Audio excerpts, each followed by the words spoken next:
अस्सलाम वालेकुम। आज का जो हमारा लेक्चर है वो है न्यूटन फर्स्ट लॉ। देखेंगे भाई न्यूटन फर्स्ट लॉ किसने पेश किया था।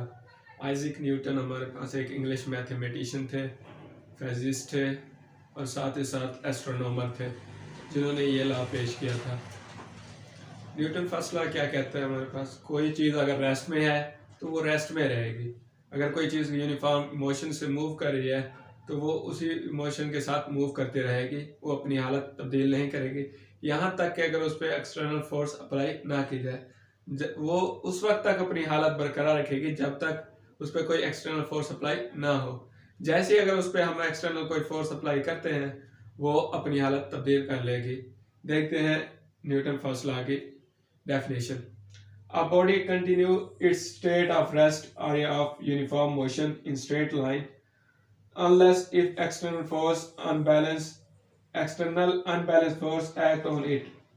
इसका मतलब कोई भी जिस्म उस वक्त तक कंटिन्यू रखेगा, अपनी रेस्ट है या यूनिफॉर्म मोशन के साथ मूव कर रहा है, वो अपनी हालत बरकरार रहेगा हत्ता कि उस पर अगर अनबैलेंस फोर्स, जब तक अनबैलेंस फोर्स उस पर अप्लाई ना की जाए, जब तब तक वो उस वहां तक अपनी हालत कंटिन्यू रखता है जब तक उस पर कोई एक्सटर्नल फोर्स अप्लाई ना हो। जैसे हम उस पर कोई एक्सटर्नल फोर्स अप्लाई करेंगे तो वो हमारे पास उसकी जो हालत होगी वो चेंज हो जाएगी, वो अपनी हालत बरकरार नहीं रख पाएगा।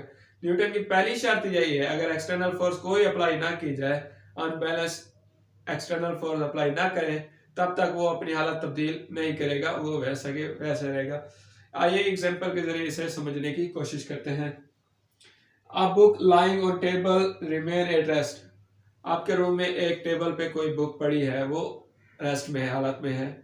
वो तब तक रेस्ट में रहेगी जब तक आप उसे अपने हाथ से उठा नहीं लेते। जैसे ही आप उसको अपने हाथ से उठाएंगे, आपने एक एक्सटर्नल फोर्स अप्लाई की, अनबैलेंस एक्सटर्नल फोर्स अप्लाई की, उसे अपने हाथ से उठाया। पहले वो रेस्ट में थी, जैसे आपने उठाया उसने मूव करना स्टार्ट कर दिया, क्योंकि आप उसे एक एक्सटर्नल फोर्स प्रोवाइड कर रहे हैं, आप अपने हाथ से उसे एक्सटर्नल फोर्स दे रहे हैं। अगर कोई चीज मूव कर रही है तो वो मूव करती रहेगी, वो मूव करते हुए खुद ब खुद नहीं रुकेगी। लेकिन दूसरी example, a moving object does not stop moving by itself. ये अगर कोई ऑब्जेक्ट किसी स्पीड के साथ, यूनिफॉर्म स्पीड के साथ या यूनिफॉर्म मोशन के साथ मूव कर रहा है, तब तक वो मूव करता रहेगा जब तक कि उस पर कोई एक्सटर्नल फोर्स अप्लाई ना की जाए, वो खुद ब खुद नहीं रुकेगा। फॉर एग्जाम्पल, आप पैसेंजर सिटिंग इन बस moving in straight line. Passenger बैठे हैं, एक बस में बैठे हैं पैसेंजर, और बस जा रही है स्ट्रेट लाइन में, रोड है वो एक स्ट्रेट लाइन में।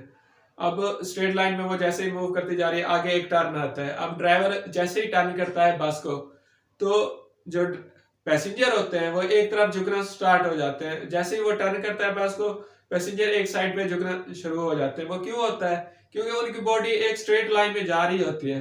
उनकी बॉडी अपनी उस स्ट्रेट लाइन में, जो रेस्ट में है, स्ट्रेट लाइन में मूव कर रहे हैं, तो वो अपनी उसी हालत को बरकरार रखना चाहते हैं कि वो उसी स्ट्रेट लाइन में ही, जैसे ही वो बस को टर्न कराता है तो उसकी एक्सटर्नल फोर्स ऐसे अप्लाई करता है जिसकी वजह से वो उनकी हालत तब्दील कर देता है। जैसे हालत तब्दील करता है, लेकिन उनकी बॉडी उनको कबू एक्सेप्ट नहीं करना चाहती होती, इसी वजह से वो झुक जाती हैं। फिर इसलिए दूसरी ओर जैसे ही वो टर्न करता है बस को, और पैसेंजर एक साइड पे झुक जाते हैं। फिर जैसे ही टर्न करता है, लेकिन इसी वजह से झुकते हैं क्योंकि वो अपनी हालत को कंटिन्यू रखना चाहते हैं, लेकिन एक्सटर्नल फोर्स होने की वजह से फिर वो टर्न कर जाती है बस, और इस वजह से वो उनकी हालत चेंज हो जाती है। इसलिए कहते हैं कि कोई भी ऑब्जेक्ट अपनी उस वक्त तक अपनी हालत बरकरार रख सकता है जब तक कि उसके ऊपर कोई एक्सटर्नल फोर्स अप्लाई ना की जाए। अब मोमेंटम, जो न्यूटन लॉ है, हम इसे न्यूटन लॉ को डील विद इनर्शिया भी करते हैं।